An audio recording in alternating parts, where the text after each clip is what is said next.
Me da muchísimo gusto saludarles. Estamos aquí en Converso, voces compartidas, propuestas educativas que se orientan a transformaciones profundas para el bienestar comunitario. Y pues el día de hoy estoy muy contenta, viene a visitarnos aquí a Converso Paca Díaz. Bienvenida, Paca, ¿cómo estás desde España? Bien hallada, Claudia. Pues estoy feliz de estar con vosotros. Pues muchas gracias y vienes a compartirnos un tema súper valioso. Primero, pues quiero, como cada converso, recuerden que empezamos con un verso. Este se llama Flores. Flores escapan al alcance de mis manos. El otoño se detuvo en mi pecho. Se han liberado las hojas de las ramas, aparentemente sin vida. Me sorprende el invierno crudo y frío, entrelazo mis raíces tomando fuerza de mi sombra y aguardo mi nuevo florecer. Ha llegado silenciosamente la primavera acompañada de mi sol incandescente de verano. Es un poema que escribí, ya saben que yo también viví una experiencia de cáncer de mama y pues bueno, Paca también. Entonces hoy viene a charlar de este tema, siendo el mes de octubre, este mes de la sensibilización del cáncer de mama. Y pues Paca Díaz es periodista, escritora, guionista y realizadora de documentales, hace piezas de video, fotografía, además es especializada en género, le gusta trabajar en equipo y siente pasión por los temas relacionados con los derechos humanos y en concreto derechos de las mujeres y niñas. Ha viajado por distintos lugares del mundo para ver estas experiencias y pues trabaja también como periodista freelance para medios como Cosmopolitan, Humanel, Enclave ODS, Magazine y We Life. Y pues ahora viene a presentarnos el libro del cual es coautora que se llama Te invito a un mojito con Mabel Lozano. Bienvenida, Paca. Muchas gracias, Claudia. Que no, fotógrafa no soy, ¿eh? Que lo tengo que decir que no, pero bueno, es verdad que hago cosas también de fotografía para medios, pero no soy fotógrafa. Perfecto, muy bien. Pues bueno, hoy nos vienes a compartir un libro que queremos pues también paulatinamente mostrarle a las personas que nos están viendo, como de hablar de este tema que a veces se vuelve como algo álgido. Hace ratito me comentabas algo oscuro y de pronto es poner como cierta luz en un tema del cual nos cuesta trabajo a veces verbalizar, visibilizar, hablar. Entonces, pues platícanos primero por qué te surgió esta idea, cómo se dio la escritura de este libro y qué es lo que estás transmitiendo a través de este libro. Bueno, lo primero que quiero decirte es que como las dos somos pacientes oncológicas, estamos aquí celebrando la vida, porque todos los que hemos pasado un cáncer sabemos lo valiosa que es la vida, ¿no? Y bueno, te cuento un poco mi historia para poneros en antecedentes. Yo tuve cáncer en 2019, me diagnosticaron un cáncer, me lo diagnosticaron muy a tiempo porque mi hermana pequeña había tenido cáncer 2 años antes, entonces ella y quien era mi pareja entonces estaban todo el rato detrás mía para que me hiciera pruebas. Y yo tuve que luchar mucho para que me hicieran mi prueba porque bueno, la médica consideraba que yo no estaba dentro de la zona de cribado, ¿no? De las mujeres que tenían posibilidad de tener cáncer. Cuando yo pedí mi prueba, yo ya tenía cáncer. Pero como luché mucho por ello y le dije a ella, aquí tenemos la sanidad pública, entonces yo le dije a ella que si no me la quería hacer, que me lo pusiera por escrito, entonces ya sí se vino a hacerme la prueba y tenía un cáncer, ¿no? Tenía un pequeño guisante cabrón que le llamamos, así para reírnos un poco del miedo. Y bueno, me operaron y todo fue muy bien gracias a que se pilló muy a tiempo, porque en el cáncer, como tú bien sabes y sabemos todos los que hemos pasado por ahí, el tiempo es oro. Entonces el cribado debería, lo primero, el cribado debería de llegar a muchas más mujeres de lo que llega en estos tiempos, ¿no? Aquí en España tenemos muchas diferencias entre comunidades autónomas, hay sitios donde hacen cribado a partir de los 47 años y otros a partir de los 50. Se tendría que ampliar mucho más la horquilla, las mujeres y personalizar mucho más. Pero bueno, yo pasé mi cáncer, me hicieron la prueba de Oncotype, entonces no hubo necesidad de darme quimioterapia, solo pasé la radioterapia. Pero yo conocía el cáncer ya por mi hermana pequeña, Gema. Y en el caso de ella, el tiempo, o sea, se pilló más avanzado. Hubo que hacer mastectomía total, hubo que hacer reconstrucción, tuvo que tener quimio. Entonces fue un proceso muy largo. Entonces, Te cuento esto para que entiendas que yo primero fui familiar de una persona con cáncer y luego tuve el cáncer yo, ¿no? Entonces he estado en los dos escenarios y bueno, yo pasé todo con miedos, como casi todas las personas que pasamos por un cáncer. Pasé mi cáncer de mama y cuando terminé la radioterapia fue justo cuando había empezado el confinamiento en España. Entonces yo puse una foto para explicar que mi cáncer, mi carcinoma, no se veía en la mamografía, solo se veía en la ecografía. Entonces para mí era importante, bueno, contar a todo el mundo ya públicamente en redes que había tenido cáncer para la gente que no se había enterado. Y luego contar eso, ¿no? Decir, oye, chicas y chicos, porque también hay un 1% de hombres que tienen cáncer de mama, oye, chicas y chicos, haceros también ecografía, porque la ecografía no es invasiva, no radia y es muy útil en algunos casos, ¿no? Para encontrar el cáncer.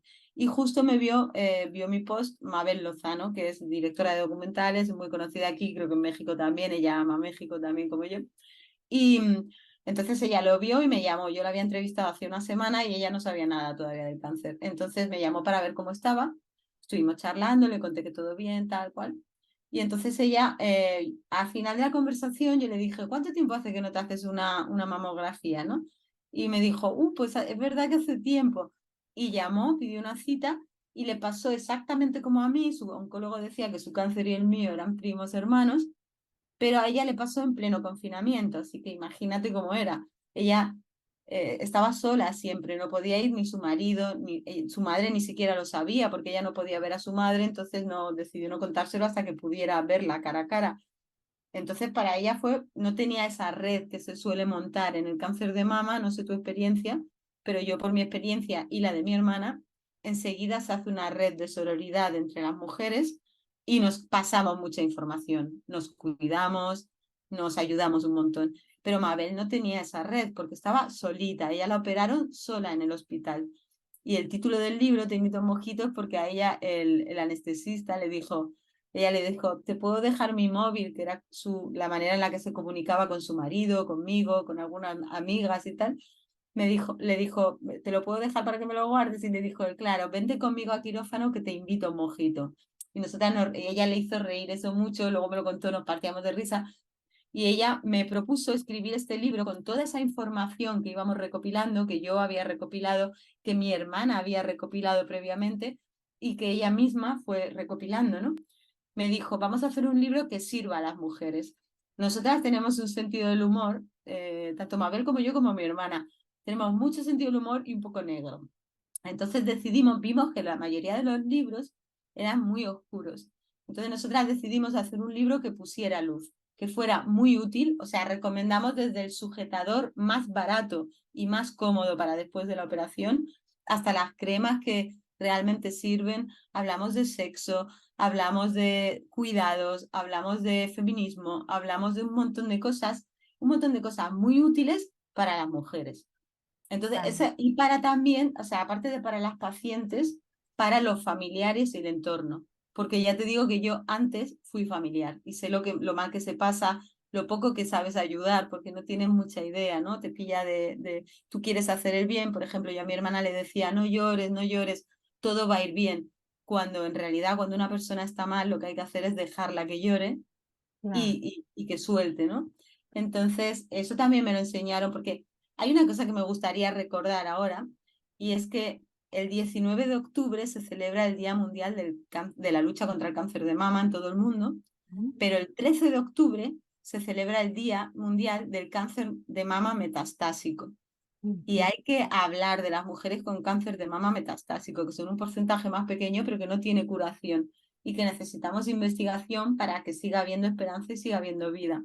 Se está avanzando mucho en el cáncer de mama, es en el que más se está avanzando, eh, pero hay que seguir avanzando porque el cáncer de mama metastásico a día de hoy todavía no tiene curación, aunque sí hay tratamientos muy avanzados que te dan esperanza de vida, ¿no? Y puedes tener una vida ahí y tu esperanza, pero es necesario que se siga investigando y que se hable del cáncer de mama metastásico. Mabel Lozano y yo luego nos contrataron para hacer una campaña sobre cáncer de mama metastásico y tuvimos un montón de reuniones con mujeres que nos enseñaron un montón de cosas, Claudia, y que me gustaría compartir con vosotros. Y una de ellas era que hay un discurso belicista alrededor del cáncer, ¿no? Se habla de las personas que hemos pasado o que tenemos cáncer de cualquier tipo. Se habla de nosotros como héroes y heroínas. Entonces, eh, a mí las mujeres con cáncer de mama metastásico me hicieron una reflexión que siempre la traslado al público donde presentamos nuestro mojito, y es, ¿qué pasa? Que las mujeres, o sea, tienes que ser como positivo siempre. Entonces ellas, la reflexión que hacen es, nosotras no fuimos lo suficientemente positivas. Y luego otra cosa que se me quedó súper grabada es que de tanto llamarnos héroes y heroínas, al final acabas sola o solo en el cuarto de baño llorando para no preocupar a tu familia, para ser esa heroína, ¿no? Para ser esa mujer fuerte que puede con todo. Y esto es muy injusto para las personas con cáncer. Claro. Entonces, vamos a cambiar, ¿no? Esa perspectiva. Fíjate qué importante justo esas reflexiones que haces, ¿no? Porque inclusive si hay personas que dicen, o sea, el término ganar una batalla es que no es que se gane una batalla, sino simplemente cada quien tiene su propia situación y condición de vida, y el Total. hecho de que alguien no pueda resistir ante una situación, pues involucra muchos factores que no dependen de la persona, ¿no? Entonces, esta parte también es muy importante que la concienticemos y que la veamos desde ahí, sensibilizarnos desde esta visión. Y bueno, tocaste dos cosas que son muy, muy valiosas, que es las redes de apoyo. Qué importante es para una persona que está viviendo un cáncer o cualquier enfermedad el tener, el contar con redes de apoyo, que no todo se recargue en una sola persona, porque a veces el cuidador primario también termina enfermando. Y Ujú. por otro lado, como dices, estas redes de apoyo entre mujeres que son tan, tan gratas, el ver, Bonitas. yo tengo mis grupos donde voy y veo tantas mujeres de verdad apoyándose a cuidarse a los niños, a recogerlos de la escuela, a acompañarles en las quimioterapias, a buscar información. Y es verdad, quien más te acompaña en ese tipo de procesos o quien más conocimiento tiene, es alguien que ya vivió la experiencia. Entonces, eso también es muy valioso retomarlo y saber que la familia también se vuelve una red de apoyo muy importante y que tenemos que tomarla en cuenta desde el ámbito también clínico para que no todo se recargue nada más en la paciente, ¿no? Que está viviendo el cáncer. ¿Y Sí, cómo se va desarrollando un poco, o sea, esta visión tuya, que se me hace muy interesante desde la parte de primero ser familiar de alguien que tuvo cáncer, a después vivenciarlo? O sea, ¿qué contrastas, qué cosas encontraste y cómo lo plasmas en el libro?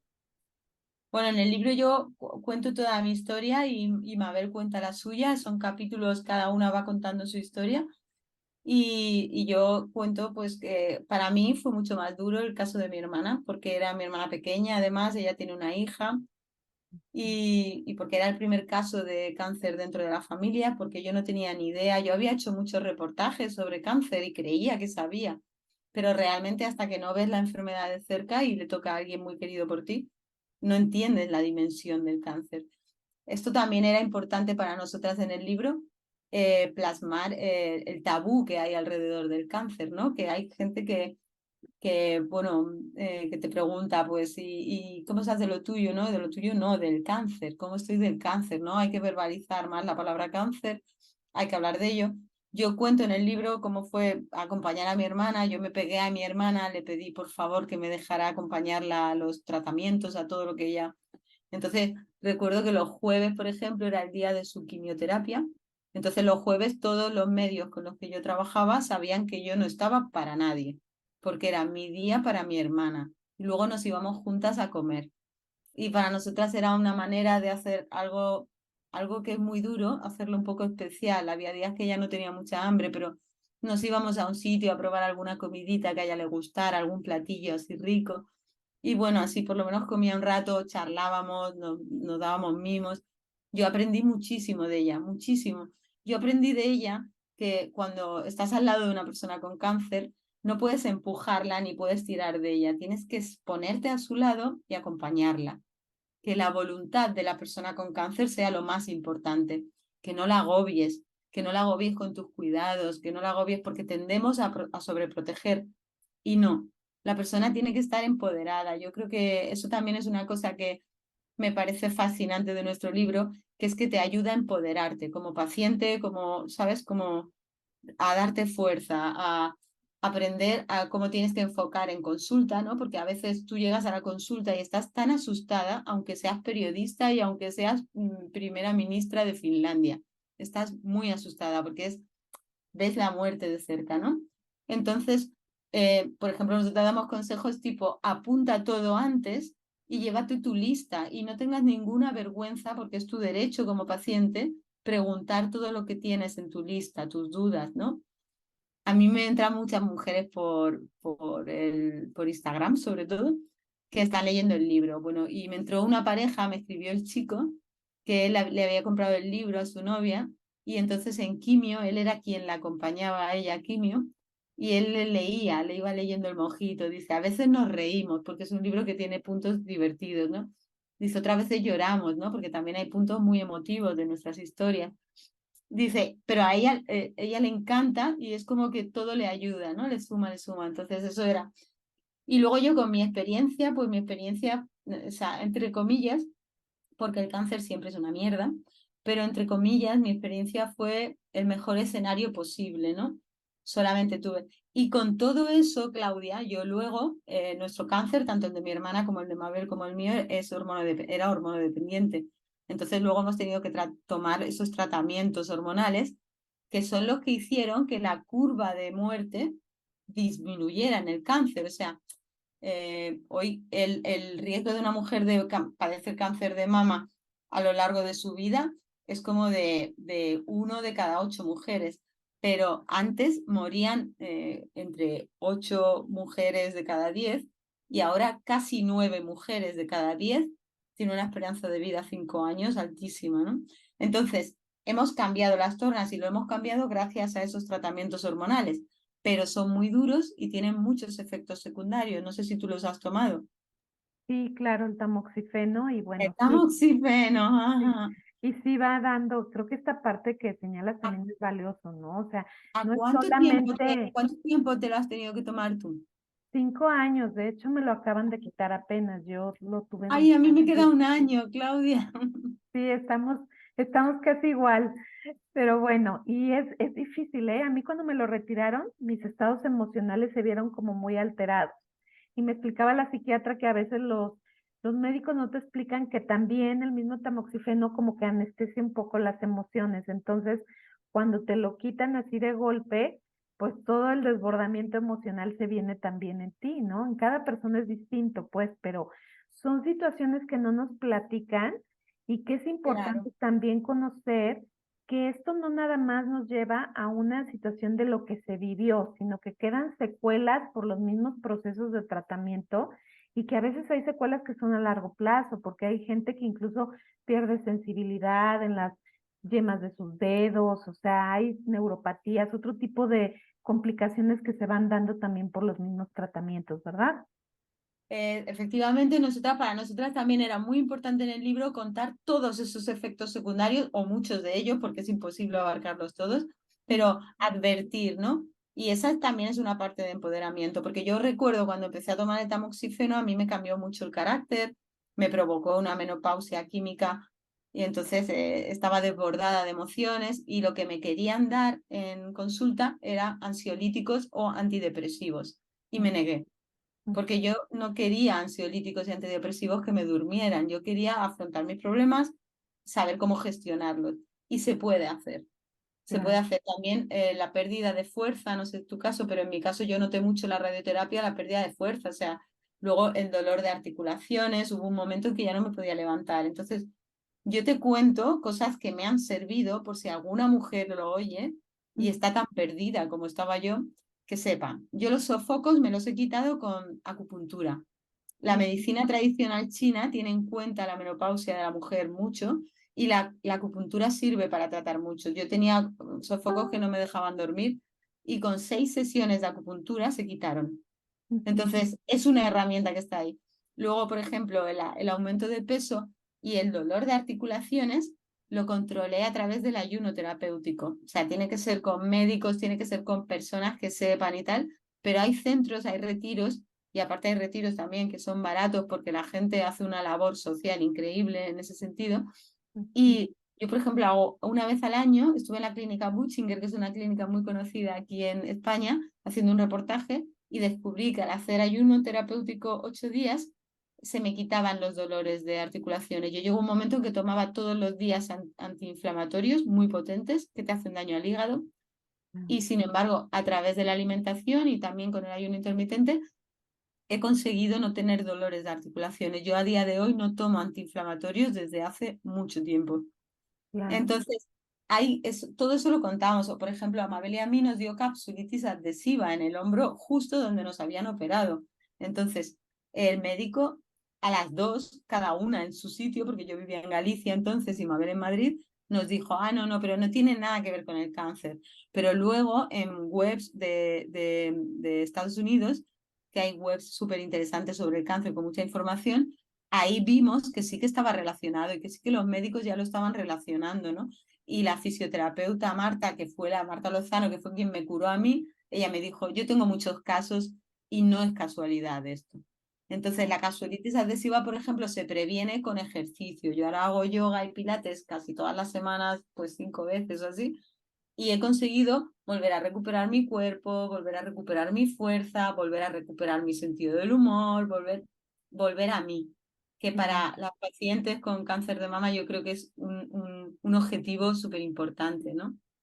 Sí, inclusive hay situaciones donde hay personas que hasta se llegan a despersonalizar, o sea, como sentirse que no son ellas por todos estos cambios, tanto a nivel de imagen, ¿no? Desde que no tienen cabello, desde la parte a lo mejor de la mastectomía, algunas situaciones donde se pierde mucho el peso, o sea, hay cambios también en ese sentido, y hay gente que llega a no identificarse con ellas mismas, ¿no? Como esta despersonalización de la Es que se que llega habla. un momento en que te parece como que te han robado a ti misma, ¿no? Te han robado parte de ti, Ah, una parte importante. Y es cierto que el cáncer es una enfermedad que cambia, que transforma mucho, ¿no? Aparte de todo esto, pero hay un margen de mejora, hay una parte que tú puedes tomar las riendas. Es mucho trabajo, porque es mucho trabajo. Yo para mí ha sido difícil, mm, pero, pero se puede. Lo que pasa es que no llega la información, no llega toda la información. Yo creo que cada vez está cambiando más.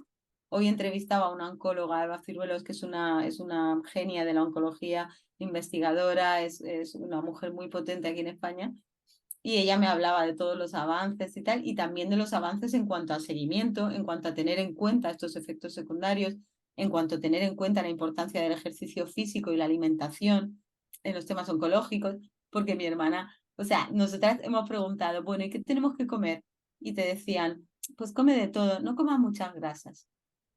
ujú. Y y es verdad que hay alimentación que ayuda mucho. Cada vez hay más médicos, oncólogos que saben de esto y se están formando de manera integral. La medicina integrativa es el futuro y desde luego en el tema oncológico es el super futuro. Y ya incluso la reina Leticia de España, ella ya ha dicho públicamente que hay que hacerlo. La OMS ya lo ha recomendado, ¿no?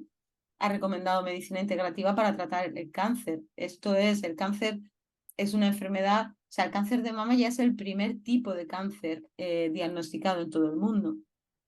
Entonces necesitamos ayuda por ahí. También necesitamos que los gobiernos, todos los gobiernos, se den cuenta de que las personas con cáncer pasamos un tiempo en el que necesitamos ayuda. Yo entrevisté eh, a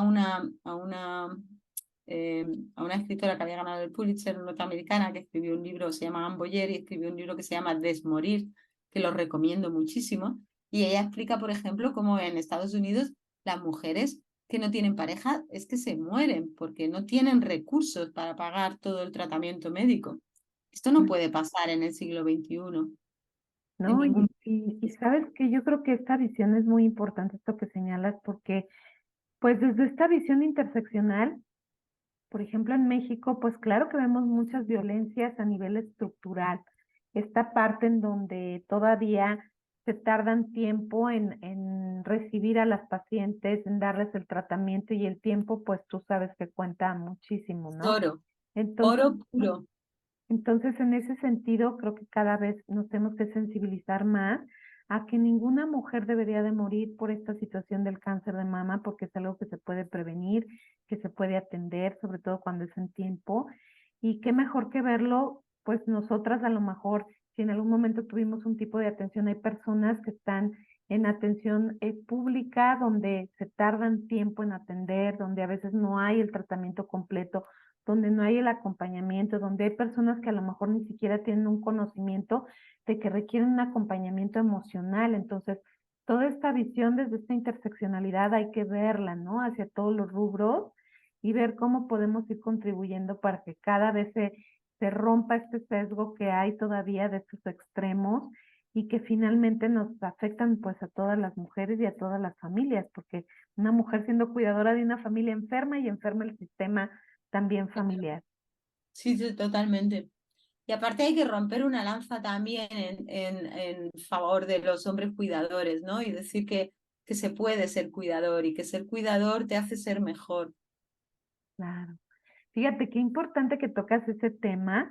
Yo trabajo con pacientes también oncológicos con cáncer de próstata y cuando me ponen a dar pláticas, les digo, pues son cuidadoras. Yo no veo hijos que estén acompañando, veo a hijas, veo a madres, veo a amantes, veo a esposas, ¿no?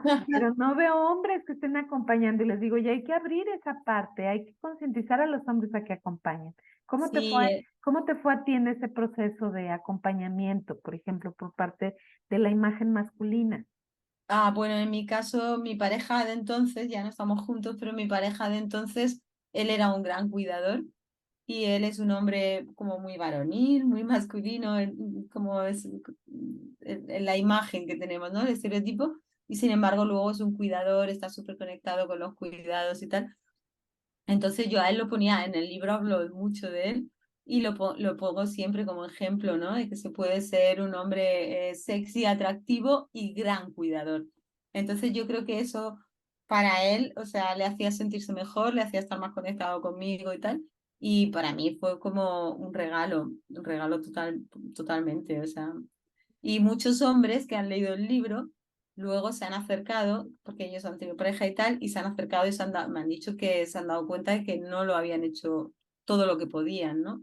Entonces, eso es una reflexión que tienen que hacer los hombres, la necesidad de cuidar a sus parejas, ¿no? Hay una tasa muy alta de divorcios con cáncer en Mm, cuanto a los hombres. Las mujeres no suelen dejar a los hombres, pero los hombres sí dejan a las mujeres. También hay una reflexión que hacer, que habla Mabel en el libro, de la violencia de género cuando hay cáncer.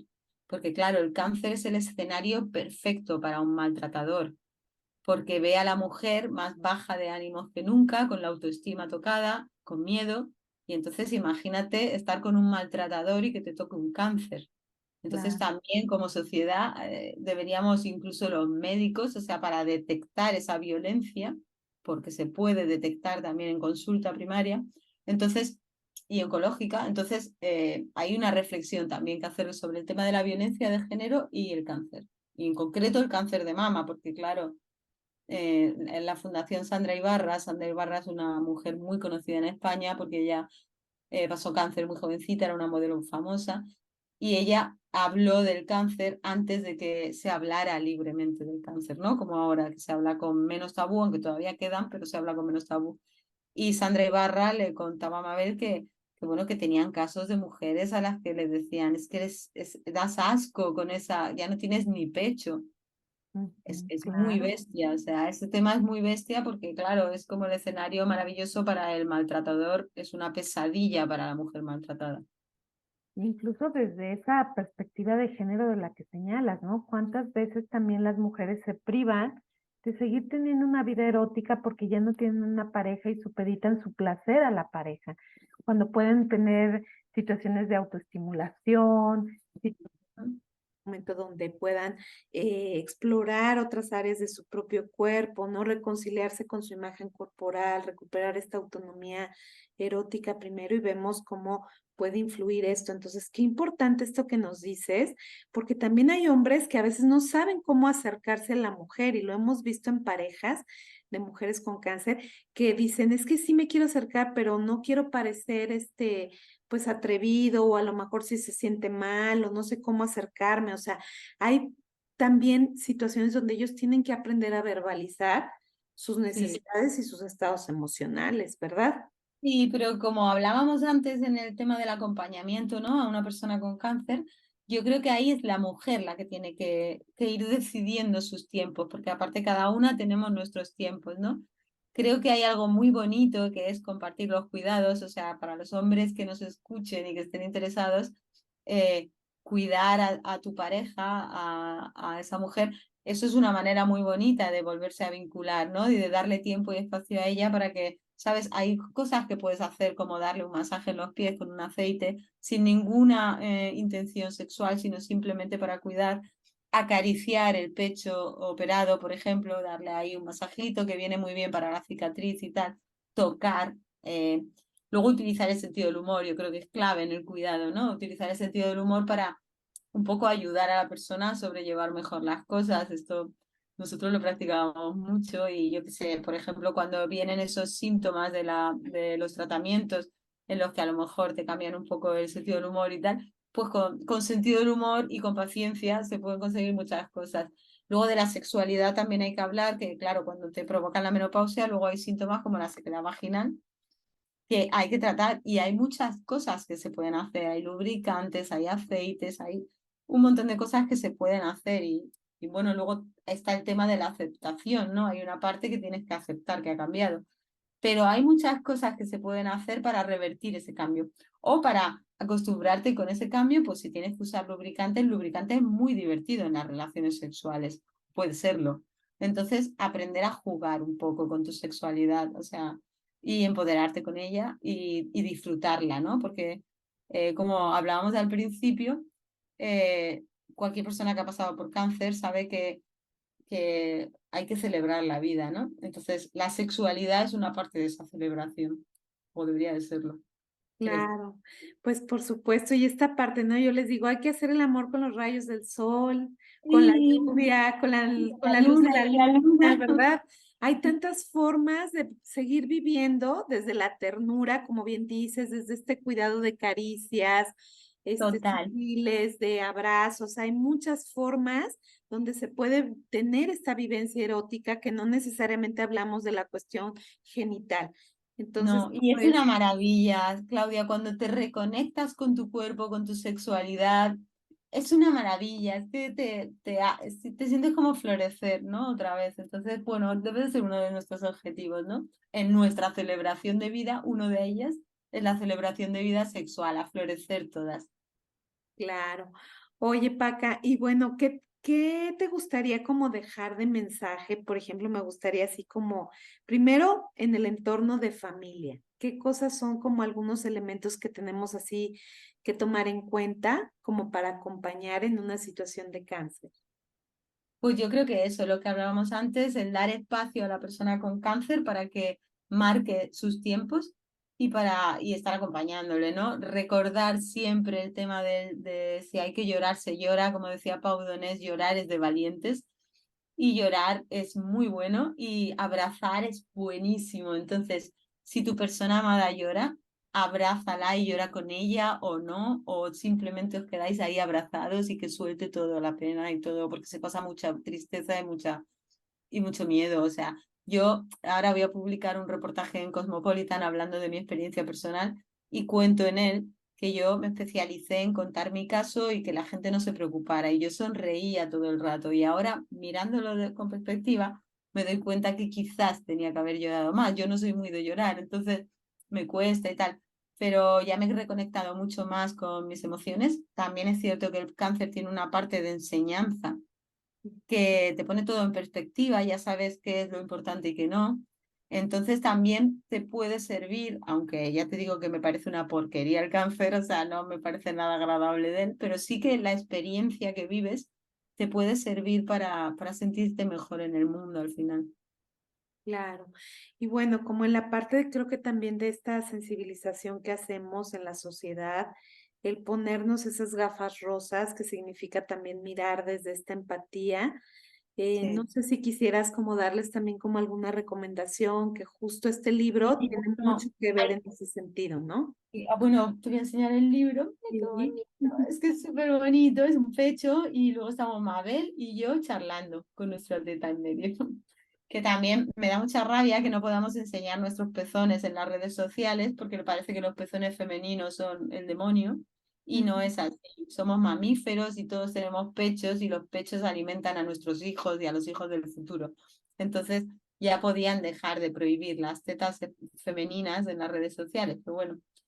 Y no me acuerdo qué pregunta me habías hecho. Respecto a la sensibilización en la sociedad, en la Ah, comunidad. con las lentes rosas. Hay una cosa que a mí me han repetido, porque luego he hecho un montón de reportajes, ¿no? Ahora ya se me considera experta en cáncer de mama y entonces he hecho un montón de reportajes, he hablado con muchísimas mujeres y justo mi hermana también lo decía, y es la mirada de pena.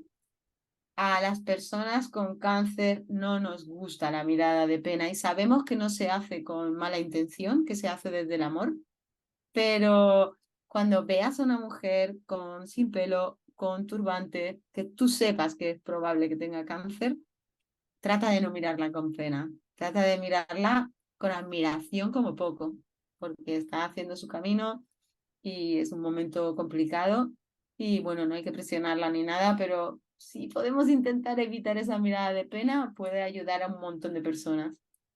Claro. Paca, pues vamos cerrando este conversatorio. Te agradezco muchísimo y me gustaría así como dejar en el ámbito también de la salud, porque este proyecto lo ven muchos profesionales de la salud, como generar una conciencia en esta mirada empática, esta mirada, así como decimos, de las gafas violeta, hay que decir las gafas rosa también, y que podemos ver esta sensibilidad y esta importancia también de irnos preparando en esta calidad humana en la atención. No sé, en ese sentido, ¿qué nos podrías concluir? Bueno, yo creo que se está haciendo un trabajo espectacular desde oncología. Yo todo lo que tengo es amor por mis oncólogos, pues desde mi cirujana de mama, que fue un amor cuando ella me dio la peor noticia, ¿no? El que era positiva en carcinoma, que tenía cáncer de mama. Y sin embargo la recuerdo con un montón de amor, porque estuvo con nosotros una hora hablando, haciéndonos dibujos y todo. Entonces yo he visto que hay una evolución en la empatía, en el trato al paciente que creo que es muy importante. Nosotras hablamos de esa importancia en el libro. Nos encantaría publicar Te invito a un mojito en México para que llegara a todas las mujeres, porque es como una guía ahí de luz y tal. Entonces, no sé, yo creo que el sistema de salud debería de ser público y debería de llegar a todos los rincones y a todas las personas y tenemos que luchar por ello, creo. Y yo le doy las gracias desde aquí a todas las personas que trabajan en oncología en todo el mundo, que además están dejando la piel para conseguir avanzar en el cáncer y se está avanzando. Y me gustaría dejar un mensaje de esperanza. Cada persona lleva el cáncer como puede, como quiere y como puede. Y abrazar a todas las personas que estén ahora mismo diagnosticadas y que nos estén escuchando. Yo estoy en redes sociales, soy Paca Díaz con Paca con K, y ahí estoy. Si puedo echar una mano, ahí voy a estar, siempre. Muchísimas gracias, Paca. Pues bueno, nos despedimos y les agradezco como siempre este 19 de octubre, mes de la sensibilización del cáncer de mama. Estemos pendientes de todo lo que podemos hacer porque esta difusión que hacemos es precisamente para tomar conciencia desde cada quien desde nuestra capacidad, desde nuestras formas podemos contribuir. Les agradezco mucho y nos seguimos viendo en otro conversatorio en Converso que toca temas de sexualidad, psicoterapia, salud y educación. Hasta luego, Paca. Un abrazo. Muchísimas gracias, Claudia. Un abrazo muy grande desde España. Gracias por tu participación, por tu contribución y tu generoso compartir de tu experiencia. A vosotras.